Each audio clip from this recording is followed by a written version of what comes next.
साथियों नमस्कार, कैसे हैं आप सब लोग।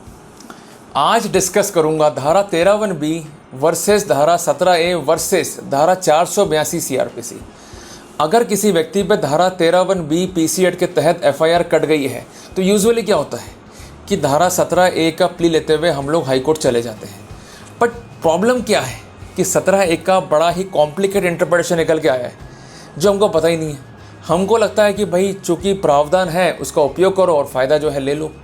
तो साथियों, एक ऐसी ही गलती जो आज का मैंने केस स्टडी डिस्कस किया है उसमें अभियुक्त से हुई थी।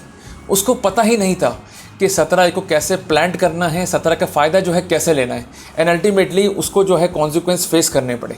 तो साथियों, वो कॉन्सिक्वेंस आपको फेस ना करने पड़े, जिस कारण आज का ये वीडियो काफ़ी इंपॉर्टेंट है। और एक प्रार्थना मैं हमसे हमेशा ही करता हूँ कि जब भी मेरा वीडियो सुनने बैठे तो ये सिर्फ वीडियो नहीं है, ये लेक्चर सीरीज़ का वो अमृत है जो आपके लिए मैं लेकर आया हूँ, जिसके तहत मैं आपको इनलाइटन कर रहा हूँ कि कैसे फाइट करें एसीबी से, क्या क्या टेक्निकल प्ली जो है हम ध्यान में रखें और अपना केस लड़ते हुए हम किन किन पॉइंट्स को ध्यान में रख के उन्हें कैसे प्लीड करके अपना केस आसानी से हम जो है वो जीत सकते हैं।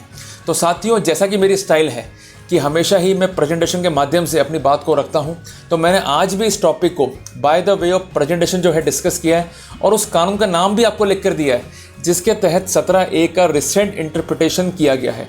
तो साथियों, शुरू करता हूं आज का टॉपिक। साथियों, आज बात करूंगा एंटी करप्शन के पीसी एक्ट पर वर्सेस सीआरपीसी पर। आज मेरा सारा एम्फेसिस है 53(b) सेक्शन 17(a), ये पार्ट है पीसी एक्ट के, और सेक्शन 482 सीआरपीसी पे। आज के जो पॉइंट हमें डिस्कस करने हैं उनको भी आप समझ लें।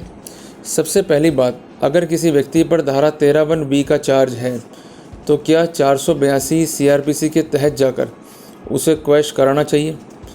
इसी के साथ साथ हम डिस्कस करेंगे क्या 17(a) का पॉइंट हमारी हेल्प कर सकता है। तीसरी इंपॉर्टेंट बात, अगर क्वेश्चन के लिए गए तो जीतने के चांसेस जो है क्या है, 100% या 0%। और चौथी बात, ऐसे मामलों में हमें क्या करना चाहिए। तो point for effective consideration in matter of 53(b), उसको भी आज जो है मैं डिस्कस करने वाला हूँ। ये वीडियो काफ़ी इम्पॉर्टेंट है, आपके राइट से जुड़ा हुआ है, जिस कारण मेरी आपसे ये प्रार्थना है कि इसको आप अंत तक देखें।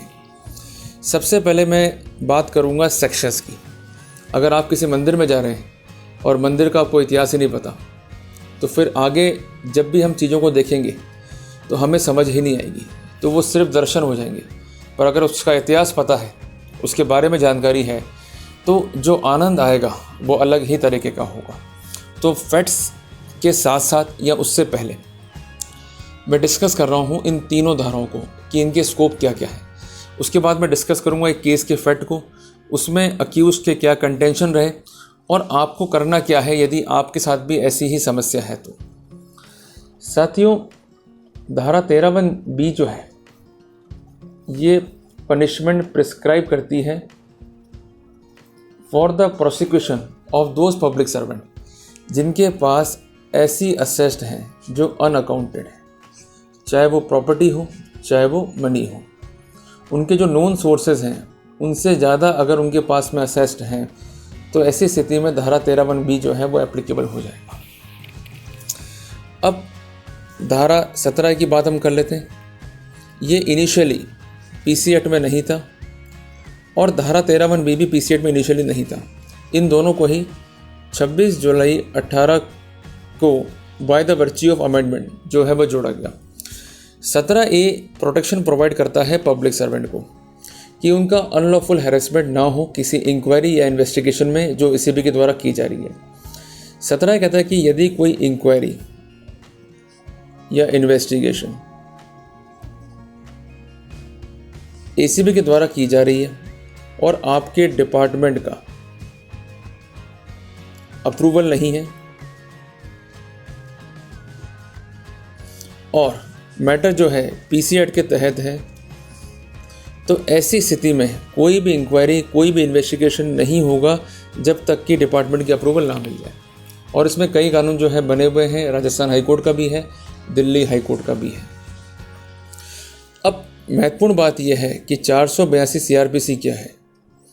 482 सीआरपीसी जो है ये इनहेरेंट पावर है हाई कोर्ट की, और ये तभी एक्सरसाइज की जाती है कि जब अब्यूज़ ऑफ प्रोसेस है। अगर प्रोसेस का अब्यूज़ नहीं है, टेक्निकल पॉइंट इन्वॉल्व नहीं है, लॉ पॉइंट इन्वॉल्व नहीं है, तो 482 में जाने का फ़ायदा नहीं है। चूँकि 17A टेक्निकल पॉइंट है तो यूजुअली अक्यूज़ जो है जाते हैं 482 में कि एफआईआर जो है रद्द की जाए, या जब तक सैंक्शन या जब तक परमिशन नहीं मिलती है या जब तक अप्रूवल नहीं मिलती है तब तक कार्रवाई को जो है वो स्टॉप किया जाए।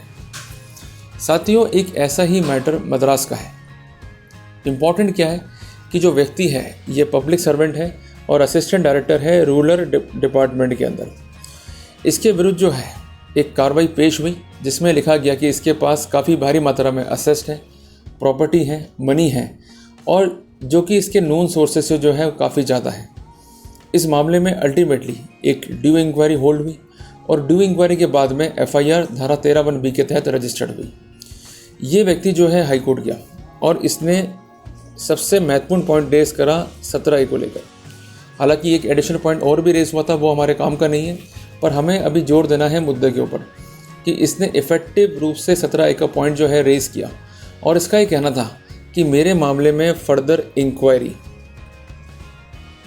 या इन्वेस्टिगेशन या प्रोसीडिंग जो भी है वो इलीगल है, और प्रायर अप्रूवल जब तक नहीं मिलती है तो इस प्रोसीडिंग को जो है वो रोका जाए या प्रोसीडिंग को जो है वो रद्द किया जाए।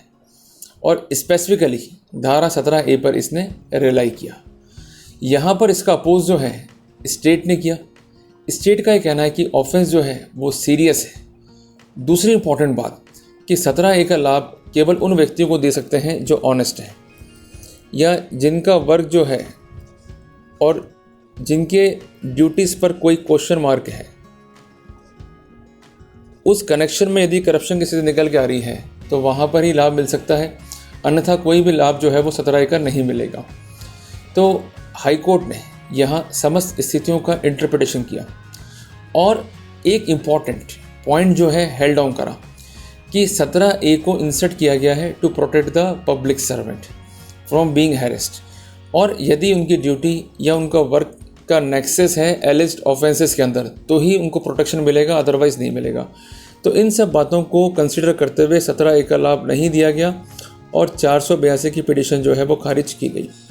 जजमेंट जो है वो काफ़ी रिसेंट है। जजमेंट का नाम मैं आपको लिख के दे रहा हूँ, इसको आप जो है वो नोट कर लें। जजमेंट का नाम है Dhandha Pani versus union of India. Judgment जो है ये 9 मार्च 2021 का है और मद्रास हाई कोर्ट द्वारा प्रोनाउंस किया गया है। साथियों, ये जजमेंट इसलिए काफ़ी इम्पॉर्टेंट है कि कई बार हमको ये बताया नहीं जाता है कि आपको बेनिफिट मिलेगा या नहीं मिलेगा, और हमको ये एक्सपीरियंस भी नहीं होता है कि हम क्या करें। तो usually we file the petition और अल्टीमेटली हम लोग जो है हार जाते हैं। तो हमेशा आप ये ध्यान रखें कि 13(1)(b) के तहत अगर कोई एफआईआर है तो उसको आपको जो है वर्कआउट करते हुए उसमें जो है पॉइंट निकालने हैं। अगर आपका वर्क और एलिज्ड करप्शन में कोई नेक्सस है तो वहाँ पर 17A का बेनिफिट आपको मिलना है। अगर कोई नेक्सस नहीं है या ऐसा कोई पॉइंट निकल के नहीं आता है तो 17A का बेनिफिट आपको नहीं मिलेगा। तो कुल मिलाकर धारा 13(1)(b) के ऑफेंस हो जाने पर घबराइए मत। ACB जो होती है कैलकुलेशन करती है गलत तरीके से। आपको अपना प्रॉपर जवाब जो है पेश करना है। हालांकि इसमें 2 तरह के व्यूज़ हैं। एक व्यू ये भी है कि डिफेंस जो है कंसिडर नहीं करेगी ACB, ये तो कोर्ट करेगा, और दूसरा व्यू ये भी है कि कोर्ट और ACB दोनों ही कंसिडर कर सकते हैं। ठीक है जी। तो कहने की बात यह है कि आप जब भी श्योर हैं कि आपको जो है गलत फंसाया गया, आपके पास नोन सोर्सेज हैं और ACB गलत कैलकुलेशन करते हुए आपको हैरेस कर रही है, आप वहाँ पर 482 में FIR क्वेश्चन के लिए जा सकते हैं। इसके अलावा अन्य पॉइंट्स भी हैं जो आपकी इस मामले में काफ़ी जो है हेल्प कर सकते हैं, जो हम डिस्कस करेंगे इस वीडियो के पार्ट नंबर 2 के अंदर। तो कुल मिला के आप ये बात समझ लीजिए कि अगर आप अपने FIR को पूरा नहीं पढ़ेंगे, केस को नहीं समझेंगे और जैसे उस व्यक्ति ने करा कि वो डायरेक्टली जो है हाई कोर्ट चला गया, तो वहाँ पर आपका पैसा, आपका समय दोनों ही जो है वो बर्बाद होगा। तो कुल मिलाकर आप फाइल को प्रॉपर स्टडी करें और उसके बाद ही जो है फ़ैसला करें कि हमें करना क्या है। अगर साथियों आपको ये वीडियो अच्छा लगा तो इसे लाइक और शेयर कर दें, मेरे चैनल को सब्सक्राइब कर दें। मिलते हैं एक नए टॉपिक के साथ, तब तक के लिए जय हिंद, जय भारत।